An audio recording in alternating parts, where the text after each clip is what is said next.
பெங்களூரு பிரபல ஹோட்டல் குண்டுவெடிப்பு சம்பவம் தொடர்பா ஒரு நபரை கைது செஞ்சிருக்கிறதா என்ஐஏ அதிகாரிகள் தெரிவிச்சிருக்காங்க. இதுக்கு முக்கிய நபர் அப்படின்னு சொல்லப்படக்கூடிய ஒருத்தரையும் தேடிட்டு வரதா கூறப்படுது. வாங்க இதை பத்தி விரிவா இந்த வீடியோல பார்க்கலாம்.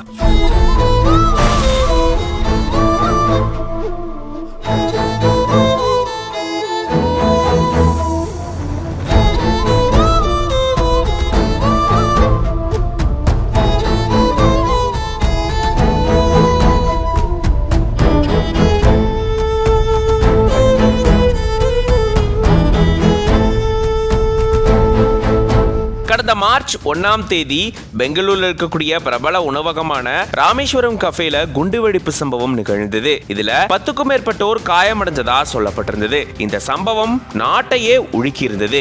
இதை தொடர்ந்துதான் இப்போ போலீசாரும் தேசிய புலனாய்வு அமைப்பு அதிகாரிகளும் இது தொடர்பான தீவிர விசாரணையில ஈடுபட்டு வந்திருக்காங்க. கர்நாடகா, தமிழ்நாடுன்னு பல்வேறு மாநிலங்கள்ல இது தொடர்பான விசாரணைய அதிகாரிகள் மேற்கொண்டுட்டு இருந்த சூழல தான் இப்போ முசமில் ஷெரீப் அப்படின்ற ஒரு நபரை போலீசார் கைது செஞ்சிருக்காங்க. இவரு இந்த குண்டுவெடிப்புக்கு பொருட்களை கொண்டு வந்து கொடுத்ததா போலீசார் தரப்புலையும் அதிகாரிகள் தரப்புலையும் தெரிவிக்கப்பட்டிருக்கு. இந்த குண்டுவெடிப்புக்கு பின்னாடி இருக்கக்கூடிய முக்கிய நபர் அப்படின்னு என்ஐஏ அதிகாரிகள் முசாவிர் ஷஷீப் ஹுசைன் அப்படின்றவரை தெரிவிச்சிருக்காங்க. மேலும் அவர் கூட அப்துல் மதீன் தாஹா அப்படின்றவரும் தலைமறைவா இருக்கிறதா அதிகாரிகள் தரப்புல இருந்து தெரிவிக்கப்பட்டிருக்கு. குற்றம் சாட்டப்பட்ட இந்த 3 நபர்களுடைய வீடுகள் மற்றும் அவங்க தொடர்பு இருக்கக்கூடிய இடங்கள்ல அதிகாரிகள் சோதனையில ஈடுபட்டிருந்திருக்காங்க. மேலும் இவங்களுடைய வீடுகள்ல இருந்து டிஜிட்டல் பொருட்கள் நிறைய பறிமுதல் செய்யப்பட்டதா கூறப்படுது. அது மட்டும் இல்லாம இவங்க தொடர்பான புகைப்படங்களும் வெளியிட்டு இவங்க சம்பந்தமா தகவல் தெரிவிக்கிறவங்களுக்கு 10 லட்சம் ரூபாய் பரிசு தொகை வழங்க போறதாகவும் அதிகாரிகள் தரப்புல இருந்து தெரிவிக்கப்பட்டிருக்கு.